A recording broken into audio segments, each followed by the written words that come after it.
يا راغبا في كل علم نافع. ينمو العلم ويتقدم بتقنياته ومجالاته، ومعه نطور أدواتنا في تقديم العلم الشرعي. أكاديمية زاد أكاديمية ينبوعها صاف ليروي غلة الظمآن. وتعلم الفقه الميسر عاملا بالشرع دون تعصب لفلان. بشرى لنا زاد أكاديمية للعلم كالأزهار في البستان.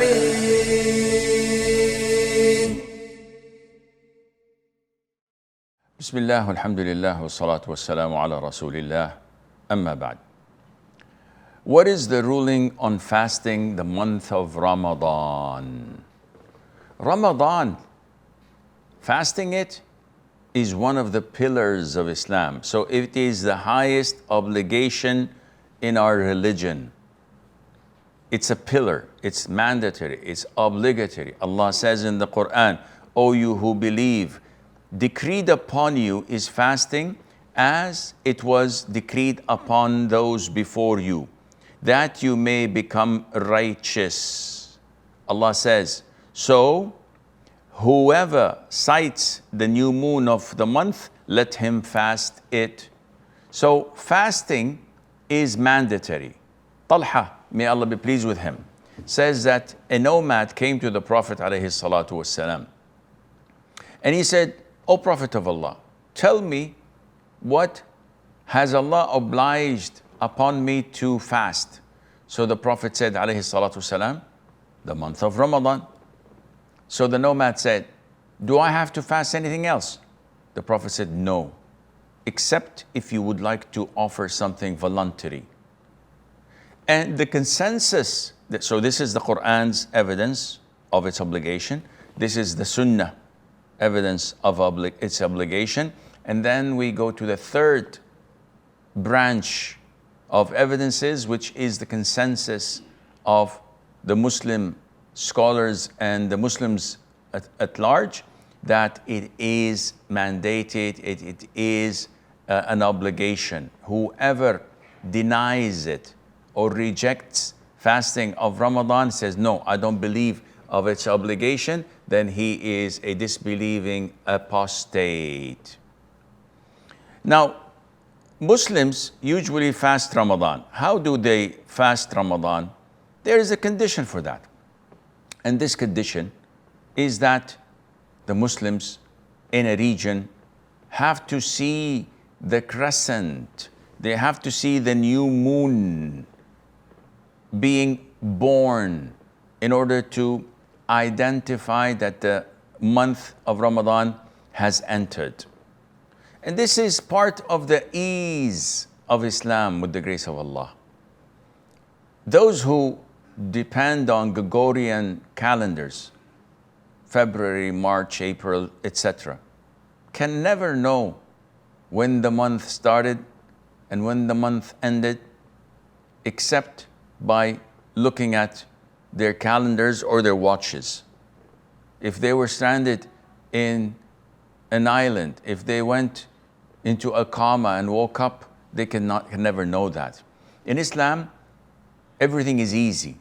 We depend on the lunar months. So just looking at the heavens, looking at the skies above you, you can identify whether in the beginning of the month, the middle of the month, or the end of the month. The Prophet says, alayhi salatu wasalam, when you see it, then fast. When you see the new moon, this is when you should begin to fast. And he says, alayhi salatu wasalam, fast when you see it and stop fasting when you see it. And if it is too cloudy for you to see, then complete the month of Sha'ban as 30 days. So this is a very easy thing for all Muslims to handle. You don't have to be a rocket scientist. You see the new moon, then this is the beginning of the month. If you fail to see the new moon, Because the month is either this or this. This is what the Prophet said, alayhi salatu wasalam. A lunar month, an Islamic month, can either be 29 days or 39 days or 30 days. It cannot be 31, and it cannot be 28. This is a given. So when it is today the 29th of the previous month of Ramadan, which is Sha'ban, the 29th is over, sunset is done. We go out and we try to look and trace the new moon. We did all that we can. We even used telescopes. And this is permissible because the Prophet said, alayhi wasallam, fast for seeing it and refrain from fasting, break your fast for seeing it. So we have to have a visual contact. We can do this with binoculars, with telescopes and the likes. This is permissible in Islam, but we can't depend on calculations and say, no, tomorrow is the first of Ramadan by calculation. No, it has to be a visual contact. It has to be seen visibly. So if we fail to see it, then by default tomorrow is the 30th of Sha'ban. Whether we fail to see it because it was not born, or it was cloudy, or it was dusty, so we have to fast the following day and consider it to be the 30th of Sha'ban, and then by default the following day would be the first of Ramadan. An important point is that each region has its own sighting of the moon. And this is an issue of dispute among scholars. They say we should unite and the whole globe should fast the first day of Ramadan on a Saturday because we've sighted the moon in New Zealand. So the people in the United States or in Europe or in the Middle East should follow. And this is not the most authentic opinion because Ibn Abbas, may Allah be pleased with him, who is one of the greatest companions of the Prophet ﷺ and his cousin, and at the same time, one of the greatest scholars of the companions. In Sahih Imam Muslim, when Muawiyah, may Allah be pleased with him, was the ruler of the Muslims, he was in Sham, in Syria, in the Levant countries. And before Qurayb, the Tabi'i, said to Medina, it was the day of Ramadan. And he reached Medina at the end of Ramadan. So Ibn Abbas, may Allah be pleased with him, asked him, when did you guys see the new moon in Syria? He said, we saw it at the night of a Friday. Ibn Abbas said, in Medina we saw it at the night of a Saturday. We saw it the following day. So we will continue until we see the new moon or we can complete the month 30. So Qurayb said to him, wouldn't it be sufficient to follow our sighting in Syria? Meaning you should consider Ramadan had started on Saturday, on the night of Friday, which is a Saturday. Not like you, it started on a Sunday. Shouldn't that be sufficient? He said, no, this is the way of the Prophet alayhi salatu wasalam. This is the sunnah. This is how the Prophet ordered us to do. And this is the closest and most authentic opinion according to the evidences we have at hand. Allah Azza wa Jal says in the Quran, so whoever sights the new moon of the month, let him fast it. What does this mean? That if I did not witness the new moon, if I'm in Malaysia and I didn't witness the moon, yes, they witnessed it in Mecca, but it's a different region, it's a different place altogether. Then we do not follow their sighting, we follow our own region's sighting. And this is what the Prophet said, alayhi salatu wasalam, fast when you see it and stop fasting when you see it. Now, the entrance of Ramadan can be witnessed by one witness alone. So if only one man comes and says, I was in the desert and I saw the new moon. It was born a couple of hours ago. The judge investigates with him and says, where did you see it? Which direction? And how did it look? Where was it pointing? Once he verifies that he's telling the truth, his testimony is accepted. One man. However, the end of Ramadan, when we are looking for the new moon of Shawwal, the following month, so that it would be Eid, then we require 2 witnesses.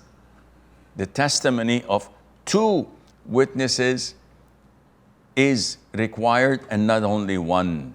If only one comes forward, we do not accept his testimony and we wait until we finish Ramadan for 30 days as per the Sunnah. Now, what are the conditions of being obligatory to fast the month of Ramadan?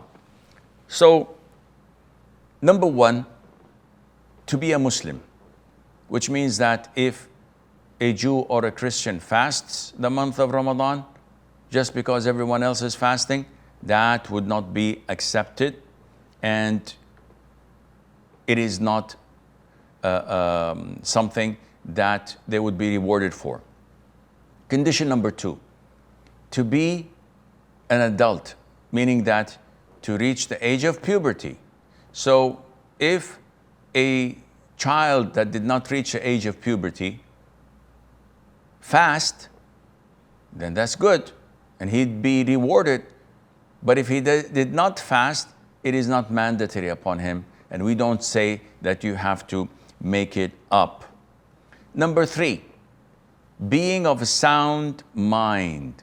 So if a person who's insane, he's not obliged to fast. And even if this insane person did not eat or drink, it would not be accepted from him because he doesn't have his mind. He's not sane. And the Prophet said, alayhi salatu wasalam, that the pen of accountability has been lifted from 3, and one of them is a person who is insane until he comes back to his senses. Number 4, to be a residing person and not traveling. And this means that a person who's traveling is not obliged to fast. Yes, once he comes back, he has to make up for these days missed, but it's not obligatory for him to fast. Number 5, the ability to fast. So someone who's unable to fast, whether due to illness or traveling, then he is not obliged to fast because Allah says, and whoever is ill or on a journey, then an equal number of other days, meaning to make them up. Number 6, the absence of obstacles that prevent a person from fasting. And these usually obstacles are referring to a woman being in her menses or in the state of postpartum bleeding.